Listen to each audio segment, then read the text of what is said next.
pagi rekan-rekan mahasiswa yang mengambil mata kuliah pengantar organisasi komputer. Selamat bertemu kembali pada materi yang kedua, yaitu kita akan bicara tentang pengertian dan sejarah komputer. Baik,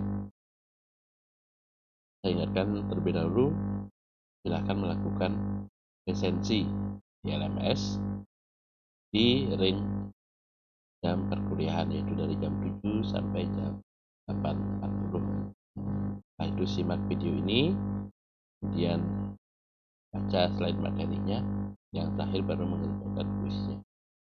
Jangan mengerjakan kuis langsung tanpa membaca materi atau menyimak videonya, ya. Jadi karena ada syarat lulus di situ, yaitu Anda harus mendapatkan skor minimal 75%. Kalau kurang dari itu, Anda dianggap tidak lulus atau tidak memahami materi yang kedua ini. Bila ada rekan-rekan mahasiswa yang mengalami masalah jaringan, silahkan lapor ke saya melalui Japri di jam itu juga, ya. Jangan lapornya nanti setelah perkuliahan selesai. Apabila Anda melapor di jam itu juga, nanti akan saya carikan solusi untuk kuis susulan, karena kalau materi kan bisa diakses setiap saat. Untuk presensi dan kuis itu hanya bisa diakses di jam perkuliahan.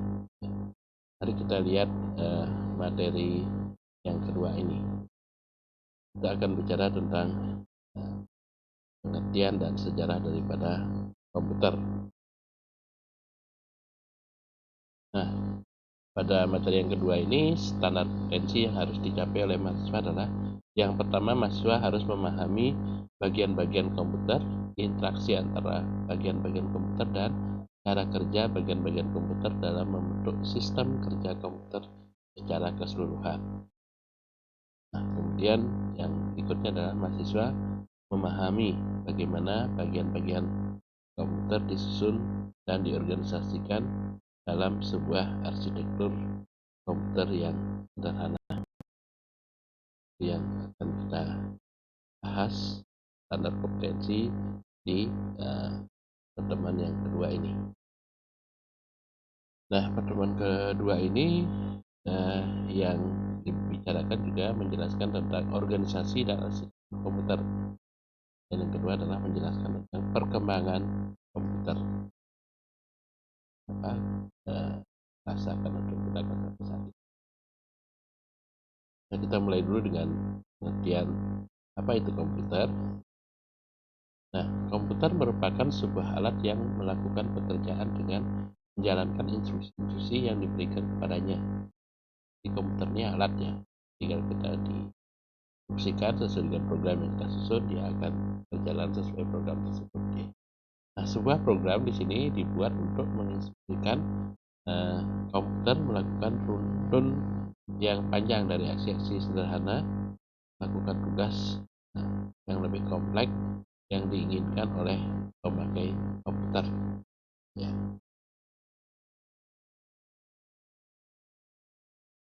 Baik, yang berikutnya kita akan bicarakan tentang masih pengertian komputer, ya, yaitu dalam menjalankan sebuah program, komputer itu memiliki komponen-komponen yang saling terkait, ya, dan terorganisasi secara terstruktur, memiliki fungsi-fungsi logika dalam menjalankan instruksi yang diberikan oleh program tersebut. Nah, berikutnya menurut sebuah buku yang ditulis oleh Andre S. Tannenbaum tahun 2001 mendefinisikan organisasi komputer tersebut sebagai berikut, ya. Cara untuk membuat struktur komputer sebagai suatu rangkaian abstraksi yang setiap abstraksinya dibuat berdasarkan abstraksi sebelumnya, sehingga kompleksitas dapat diatasi dan sistem komputer dirancang secara sistematis dan terorganisasi. Kemudian daripada organisasi komputer dalam bukunya Andre S. Tannenbaum. Kemudian organisasi komputer itu mempelajari bagian-bagian yang terkait dengan unit-unit operasional komputer dan hubungan antara komponen sistem komputer, ya. Sebagai contoh, unit operasional tersebut adalah adanya sinyal kontrol, prosesor, interface, teknologi memori, dan yang lainnya. Nah, sedangkan arsitektur ya ini perbedaannya ya. Kalau tadi organisasi, sekarang arsitektur komputer itu menurut William S. Stalling yang didefinisikan sebagai berikut ya. Computer architecture is a science and art of selecting and interconnecting hardware component to create computer that meet functional performance costs. So computer architecture is not about using computer to design building. Jadi di sini intinya arsitektur komputer itu adalah sebuah ilmu, seni ilmu untuk interconnectingkan hardware antar komponen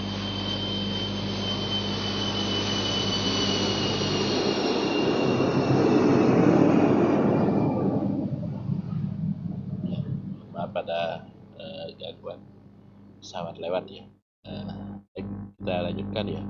Komputer itu adalah sebuah arsitektur ya, dan seni untuk memilih interkoneksi hardware dan komponen untuk membuat suatu komputer agar fungsinya berjalan dengan baik ya dan performanya bagus. Jadi arsitektur komputer di sini bukanlah menggunakan komputer untuk mendesain, tetapi bagaimana menghubungkan komputer tersebut. Baik, kita lanjutkan dengan daripada arsitektur komputer ya. Nah, definisi tersebut memberikan pengertian bahwa arsitektur komputer merupakan studi dalam merancang komponen hardware yang berhubungan untuk membentuk komputer yang memiliki performa optimal dengan biaya yang wajar. Hal itu berarti pula bahwa arsitektur komputer mempelajari atribut-atribut sistem komputer yang terkait dengan seseorang programmer. Jadi misalnya set instruksi, aritmatika yang digunakan, dan teknik pengalamatan dan mekanisme input-output. Ya, itu yang akan terjadi dalam sebuah arsitektur komputer. Nah, komputer itu merupakan sebuah mesin yang multi level. Yang dimaksud di sini level itu di sini adalah suatu tingkatan bahasa mesin virtual yang mencerminkan tingkat kemudahan komunikasi antar manusia sebagai pemrogram dengan komponen sirkuit elektronik dalam sebuah komputer sebagai pelaksana instruksi sebuah pemrograman. Jadi ya level-level tersebut ya multi level. Mulai kita lihat level paling bawah, level 0, dan naik ke level 1, level kita, nah itu ya, ini mulai level 0, level 1, level 2, dan level ke N. Nah, level 0 ini juga disebut dengan level device yang masuk dalam lingkup rekayasa elektronik pemrograman, yang level ini merupakan bahasa mesin atau LO yang dapat dirancang langsung oleh sirkuit elektronik. Ini adalah mesin langsung ya. Kemudian level 1 di sini memiliki mesin L1 ya. Nah, level 0 dari mesin ini merupakan level logika. Ini komputer level 6 level ya.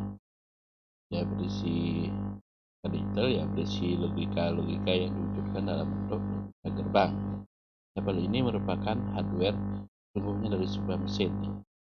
Logika digital dibentuk dalam komponen analog seperti transistor dan sebagainya. Level 1 merupakan level arsitektur mikronya. Kemudian pada level ini terdapat rangkaian dasar sebuah prosesor yang disebut dengan arithmetic logical unit, terdiri atas kumpulan register yang mampu melakukan operasi logika aritmatik sederhana. Pada level ini juga terdapat pemrograman yang mengendalikan beberapa operasi di dalamnya yang disebut dengan program mikro.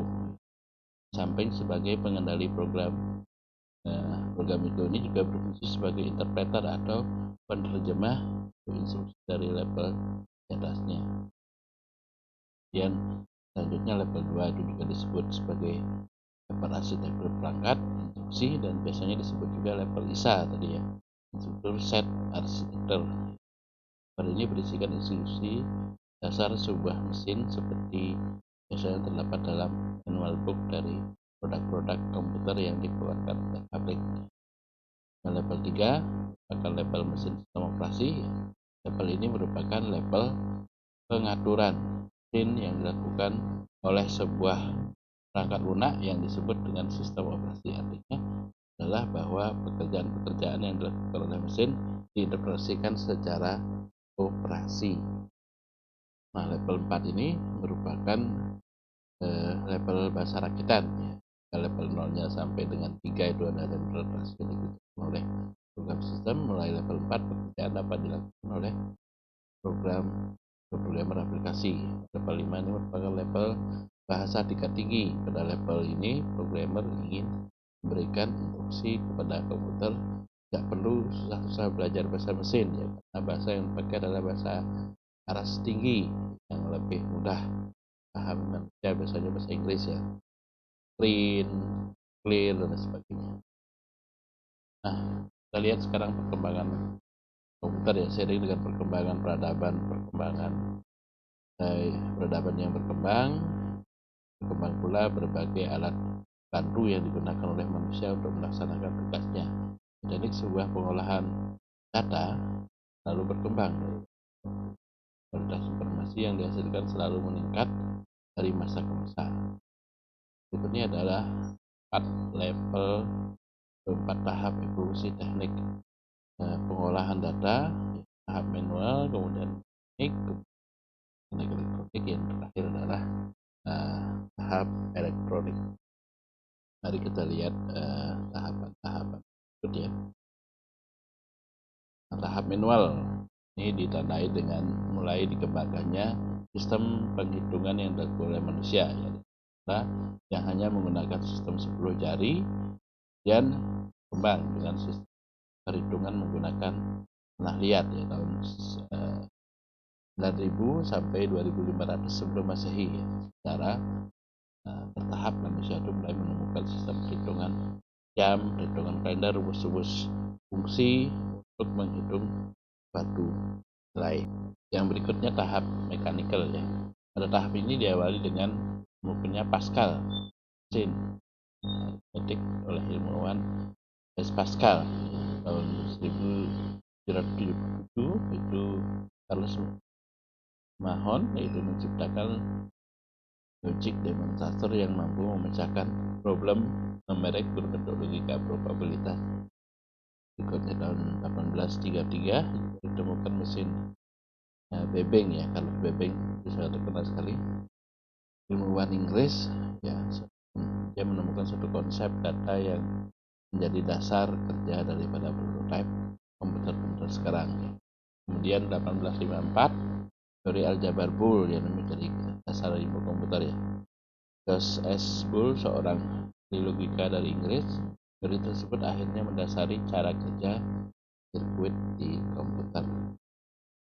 Ini dia tahapan mekanik ya, diperhatikan komputernya masih sangat mekanik sekali di ujung ini ya.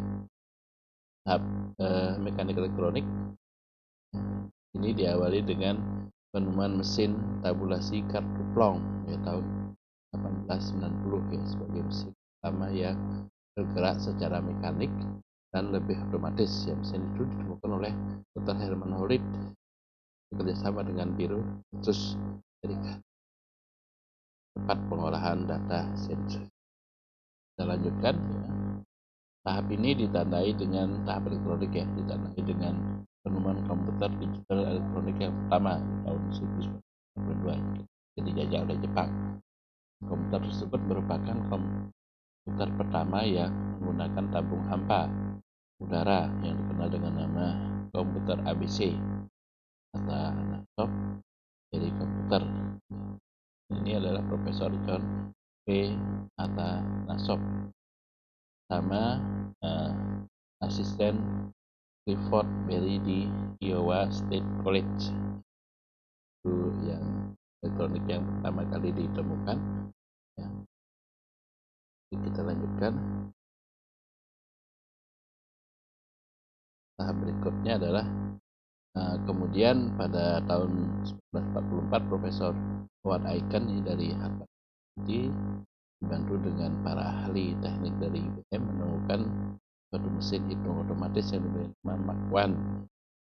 Dan ini berukuran raksasa, tingginya aja 2,5 meter dan panjangnya 16,5 meter, berisi 760.000 spart yang kira-kira 1.500 km kabel. Meskipun sudah elektronik, Mark I ini digolongkan sebagai komputer generasi pertama karena program yang terdapat di dalam komputer tersebut tidak dapat disimpan di dalam memori. Dia komputernya panjang sekali, besar. Lihat ya, pastikan. Nah, kemudian yang berikutnya komputer generasi pertama itu tahun 45 sampai 59. Komputer yang digolongkan sebagai generasi pertama ini adalah komputer elektronik yang menggunakan konsep store program, yaitu bahwa setiap operasi komputer dikontrol oleh program yang disimpan di dalam memori. Sudah mulai ada memori ya. Komputer jenis ini pertama kali dibangun oleh John W. Mauchly dan Presper Eckert JR beserta timnya di Universitas Pennsylvania. Lanjutkan. Selanjutnya adalah tabung vakum yang dipergunakan pada mesin itu untuk menggantikan fungsi daripada relay komputer dengan nama ENIAC, Electronic Numerical Integrator, dan kalkulator. Bisa melakukan 300 perkalian per detik, bisa melaksanakan 300 lebih daripada alat lain pada masa itu. Ya, kita lanjutkan untuk ya. Kita akan lihat ini ya, komputernya yang ENIAC itu ya, besar dan kompleks kan. Nah, tahun 1946 itu John Feynman, ini seorang ahli matematika dari Princeton, New Jersey, bersama dengan Holstein ya. Ini melakukan suatu konsep komputer ya, sehingga muncullah promoter of stored programming concept. Ini akan memunculkan komputer Mark I, Mark II, dan terusnya sampai ke IBM 705 ya. Fenomenal. Nah, komputer generasi kedua ini memiliki ciri-ciri telah digunakan transistor dan diode ya, ada tabung vakum, dan dia sudah memiliki kemampuan real time sharing. Itu komputernya sudah bisa menggunakan program tingkat tinggi seperti Algol, Fortran, COBOL ya. Saya sempat belajar Fortran ini sama COBOL ya. Secara fisik ukuran komputernya juga lebih kecil dibandingkan dengan generasi sebelumnya. Kemudian beberapa jenis komputer yang masuk kategori kedua antara lain adalah PCP, B8, komputer IBM 7 ya, dan IBM 1400, IBM 200, Unipac 3, Unipac SS80, dan seterusnya ya. Saya diproduksi oleh Supri Ranpak. Fenomenal ketika itu ya. Jadi dia komputernya kan, tapi masih besar dan kompleks untuk komputer. Nah, komputer generasi ketiga ditandai dengan munculnya sirkuit mini ya, bentuk hybrid integrated circuit. Pada sirkuit tersebut dan transistor diodo yang terpisah-pisah ya, dengan tempat yang lainnya tahun 1963 sampai 65 ya. Jadi dia komputernya sudah lebih kecil ya. Karakter generasi ketiga ini mulai terlihat jelas ketika pada tahun 64 IBM menciptakan sebuah komputer baru menggunakan IC yang disebut dengan BMS 360. Nah, komputer generasi keempat ini sudah menggunakan yang disebut dengan LSI, Large Scale Integration, merupakan pemadanan ribuan IC integrated sehingga ukuran komputer semakin kecil. Kemudian komputer generasi keempat ini pertama adalah komputer yang diproduksi oleh IBM, IBM 370, yaitu sudah mengadopsi tentang konsep LAN, Local Area Network. Ini dia sudah semakin kecil dan sudah semakin bagus ya. Komputer generasi kelima 60 sampai sekarang ini ya, ditangani oleh pemanfaatan LSI, Very Large Scale Integration ya. Hanya core ya, core i3 dan sebagainya itu udah. Ini di Tokyo ada komputer yang disebut dengan ICOT, Institute New Computer Technology. Komputer ini terus berkembang komputer dirancang dan sisi perangkat kerasnya maupun perangkat lunak semakin sempurna. Nah, di sini ada tugas.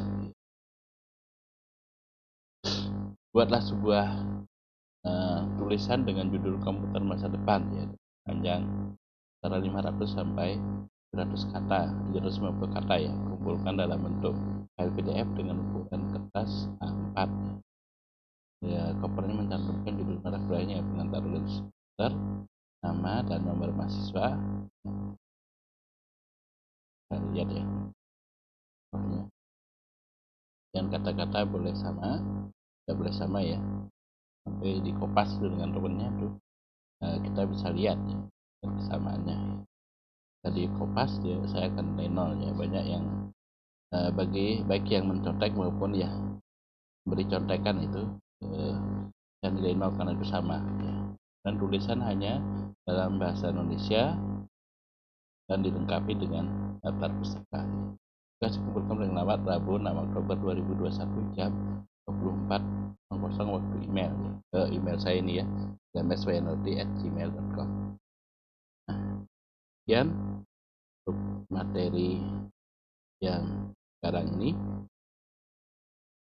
Sekali lagi saya ingatkan, baca berikutnya detail materinya di slide materi ya, dan setelah itu barulah Anda mengerjakannya di ring waktu yang sudah ditentukan, yaitu jam 7 sampai jam 8.40.